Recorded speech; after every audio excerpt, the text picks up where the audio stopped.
Hi guys, welcome back to our channel Mota travel vlogger. Guys, मैं सुमित मग्गो आज के इस व्लॉग में आपका स्वागत करता हूं और आज आपको ले जा रहा हूं मनाली की वादियों में।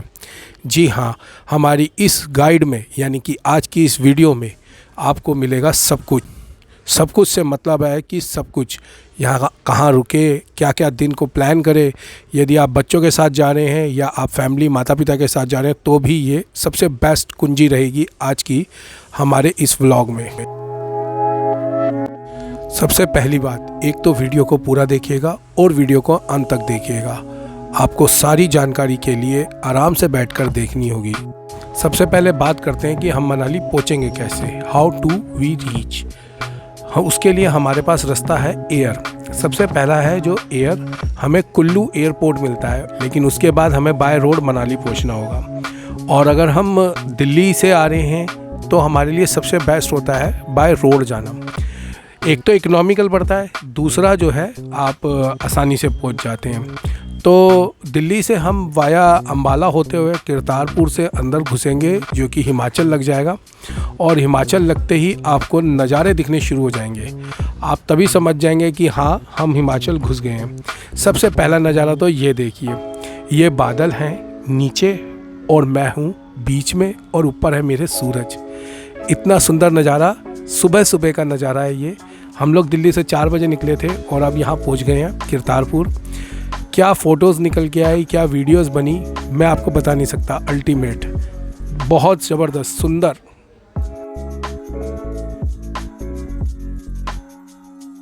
तो चलिए अब बात करते हैं कि किस मौसम में आना चाहिए। यदि आप नेचर लवर हैं और अपने बच्चों के साथ मस्ती करने निकले हैं तो सबसे बेस्ट टाइम है आपका मार्च, अप्रैल, मई, जून। और मैं कहूँगा जुलाई, अगस्त, सितंबर कोशिश करिए ना आए। और यदि आपको बर्फ़ के साथ खेलना है और स्नोफॉल का मज़ा लेना है तो अक्टूबर, नवंबर, दिसंबर, जनवरी, फरवरी, ये 5 महीने बर्फ़ का मज़ा कभी भी मिल सकता है आपको। अगर आप कुछ दिन के लिए रुके हैं तो यहाँ आप कभी भी बर्फ़ पा सकते हैं। चलिए तो अब बात करते हैं डे वाइज आइटनरी की। मान लीजिए हम मंडे को निकलते हैं यानी कि डे 1 और हम लोग दिल्ली से निकल रहे हैं तो हम सबसे पहले पहुंचेंगे मनाली।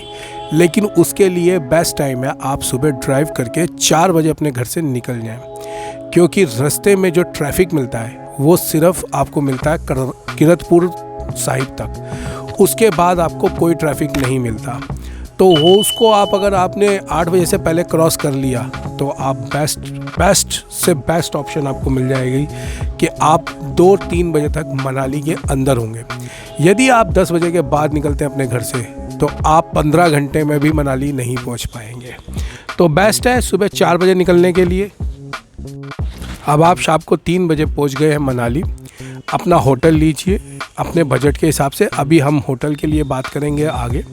उससे पहले हम आ जाते हैं कि 3 बजे पहुंचने के बाद 1.5-2 घंटा रेस्ट करके हम 5 बजे आ गए मनाली के वन विहार में। जी हाँ, ये वन विहार है। यहाँ आप अपने बच्चों के साथ मस्ती कर सकते हैं, फ़ोटोज़ खिंचवा सकते हैं, आप इवनिंग का पूरा मज़ा ले सकते हैं। और उस इवनिंग के मज़े के साथ में यहाँ बोटिंग भी करना है। अपने बच्चों के साथ सारा समय यही नहीं लगाना जनाब। चलिए, शाम के 8 बजने वाले हैं। अब हम मॉल रोड पहुँच गए हैं। जी हाँ, अब हम मॉल रोड पहुँच गए हैं। यहाँ मॉल रोड पे आप शॉपिंग कर सकते हैं। बड़े बड़े रेस्टोरेंट्स हैं, बहुत सुंदर सुंदर दुकानें हैं। आप यहाँ अपनी घर वालों के लिए सामान ले सकते हैं, कपड़े खरीद सकते हैं या किसी भी प्रकार की और शॉपिंग कर सकते हैं कैंपिंग वगैरह को लेकर। और इसी के साथ पहला दिन समाप्त होता है। क्योंकि हम बड़ों या बच्चों के साथ आए हैं तो इसीलिए हम पूरा आराम करेंगे और पूरा आराम करके आराम से सुबह 10 बजे उठेंगे। और 10 बजे उठते ही हम नहा धो करके रेडी हो जाएंगे। हमारे पास एक ऑप्शन और है। ऑप्शन ये है कि हम चाहें तो वशिष्ठ कुंड जा सकते हैं सुबह, लेकिन उसके लिए अगर हम थोड़ा जल्दी उठ जाएंगे तो जा पाएंगे, अन्यथा हमें होटल में ही गर्म पानी से नहाना होगा। हम तो सुबह सुबह निकल गए हैं वशिष्ठ कुंड की जगह प्राइवेट कुंड में। हाँ, यहाँ पर 30 रुपये पर पर्सन लगता है। यदि आप फैमिली के साथ हैं तो फैमिली का पूल अलग मिलता है, 200 रुपये लगते हैं। पर यहाँ पानी साफ़ होता है और भीड़ भाड़ से अलग होता है। आप वीडियो भी बना सकते हैं, आप जो मर्जी कर सकते हैं। तो ये भी वही पानी है जो वहाँ मिल रहा है, बस फ़र्क इतना है कि ये पर्सनल हो गया है। तो चलिए गाइस, आज हमारा दूसरा दिन है मनाली में और आज हम मनाली की इन वादियों में पूरी तरह खोने वाले हैं। तो फटाफट से हम दिन को स्टार्ट करते हैं हडिम्बा देवी टेम्पल, हडिम्बा माता के दर्शन करके और उनका आशीर्वाद लेकर।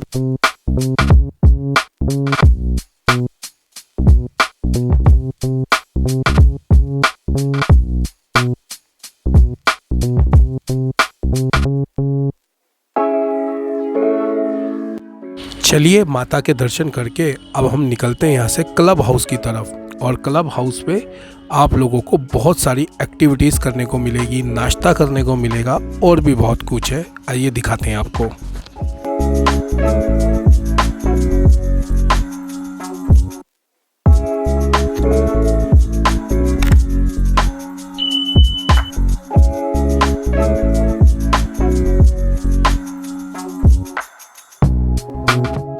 चलिए जनाब, बहुत सारी एक्टिविटीज़ हो गई, नाश्ता पानी भी हो गया। अब थोड़ा सा और घूमे आगे। अब यहीं पास में मन्नू टेम्पल भी है, चलिए उनके भी दर्शन कर लेते हैं। चल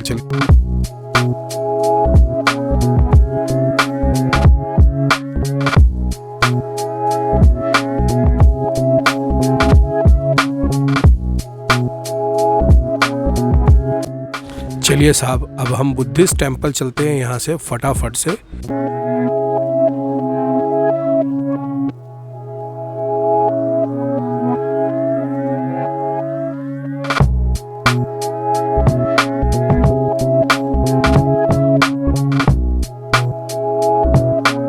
तो जनाब, आज के हमने दिन में 4 जगह गए और हमने एक शावर भी लिया, हॉट स्प्रिंग शावर।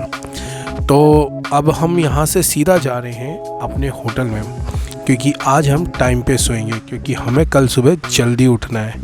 जी हाँ, हमें कल सुबह जल्दी उठना है, तो हम शाम को जल्दी सोएंगे। और चलिए चलते हैं होटल पे और आराम करते हैं थोड़ा सा।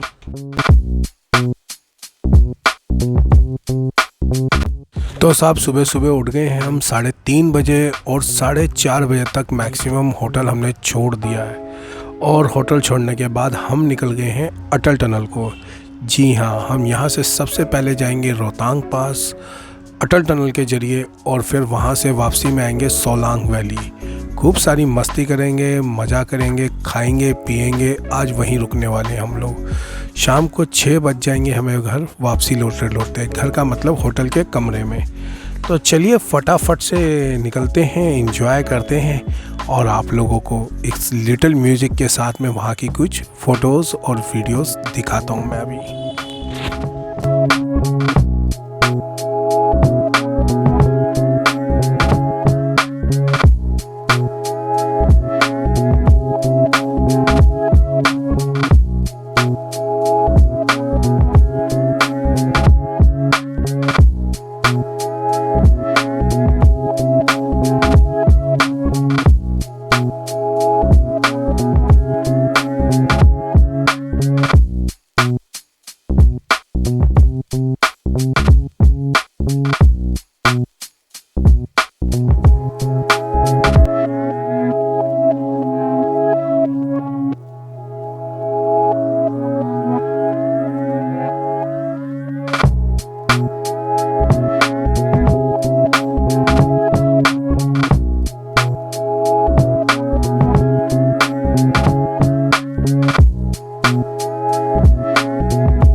अपने कैमरे में अपने साथ बहुत सारी यहाँ की यादें लेकर हम निकल पड़े अब सोलांग वैली की तरफ। चलिए चलते हैं सोलांग वैली और दिखाते हैं आप लोगों को बढ़िया बढ़िया नज़ारे वहाँ के भी।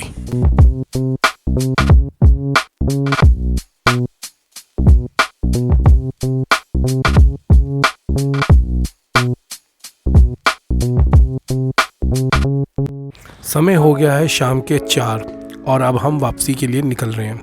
बहुत सारी मस्ती करने के बाद अब हम बहुत थक गए हैं और मैं गाड़ी चलाऊंगा और बच्चे आराम करेंगे। चलो तो निकलते हैं यहाँ से, चल के पहुँचेंगे होटल कमरे में, करेंगे आराम।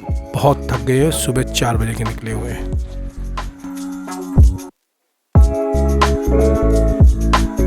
तो आज हमारा चौथा दिन है यहाँ पर और अब हम निकल रहे हैं नगर कासल की तरफ। पहले हम हेमटा पास, नगर कासल और मणिकरण जाएंगे। आज थोड़ा सा ड्राइविंग वाला डे है और अगर इनकेस हमें हेमटा पास नहीं जाने दिया गया तो हम वहाँ से जाएंगे सॉयल विलेज। तो चलते हैं, आइए।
आइए तो बात कर लेते हैं अकोमोडेशन की। वैसे तो हर किसी का अपना अपना बजट होता है, किसी को 1000 वाला कमरा चाहिए तो किसी को 10,000 वाला। तो ये आपके अपने ऊपर डिपेंड करता है। इसके लिए बहुत सारी वेबसाइट्स है, ओयो और बतेरी अगोड़ा, ये सब है। मैं आप लोगों को कहूँगा आप उसी से अपने हिसाब से होटल देख के आए। बस जो बताने की चीज़ है वो ये है कि कोशिश करिएगा माल रोड के पास रखें, ताकि नागर भी पास है और ये हेमटा पास वगैरह सब पास में है। तो ये एक अच्छी कोशिश रहेगी मेरी तरफ से आप लोगों को बताने की कि कोशिश करिएगा माल रोड के पास रहे होटल। अब बात करेंगे खाने की। वैसे तो मॉल रोड पे दुनिया भर की दुकानें हैं। यदि आपको किसी से भी नॉन वेज खाना है, वेज खाना है, सब यहाँ पंजाबी फ्लेवर के साथ मिलते हैं। लेकिन सिद्धू तो भाई यहाँ का पॉपुलर है। ये सिद्धू का टेस्ट जरूर करके देखना है एक बार गाइस। चलिए गाड़ी में बैठते हैं। तो आइए चलिए फाइनली बात करते हैं बजट की।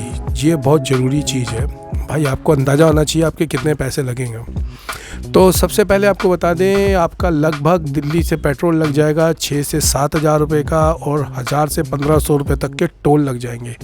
लगभग 7,500-8 हज़ार रुपये आपके ये हो गए।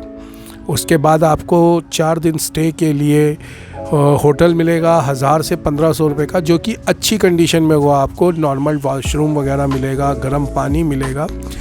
तो 4 दिन के हिसाब से आपके वो हो गए अप्रॉक्सीमेटली आप मानकर चलिए 6 से 7 हज़ार रुपये वो हो गए। उसके बाद आप खाना खाते हैं, नॉर्मल पंजाबी खाना अगर आप लेते हैं मनाली रोड, मॉल रोड के ऊपर, तो आपका डेली का 1000-1200 रुपये का विद फैमिली का खर्चा है।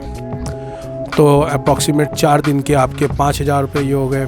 बाकी आपके बच्चे जितने शैतान हैं, जैसी एक्टिविटी करते हैं उस हिसाब से पैसे हैं। सोलांग वैली आप मानकर चलिए आपसे 3-4 हज़ार रुपये खर्च करके आएंगे, और रोहतांग पास पे भी आप 3-4 हज़ार रुपये खर्च करके आएंगे। बाकी आप जैसे जैसे टेम्पल्स वगैरह रन करते हैं, जो भी करते हैं, उस हिसाब से आपके ऊपर डिपेंड करता है कितने पैसे खर्च करते हैं। एक मोटा माटी मान लिया जाए कि आप 25 से 30 हज़ार रुपये आराम से खर्च कर दें।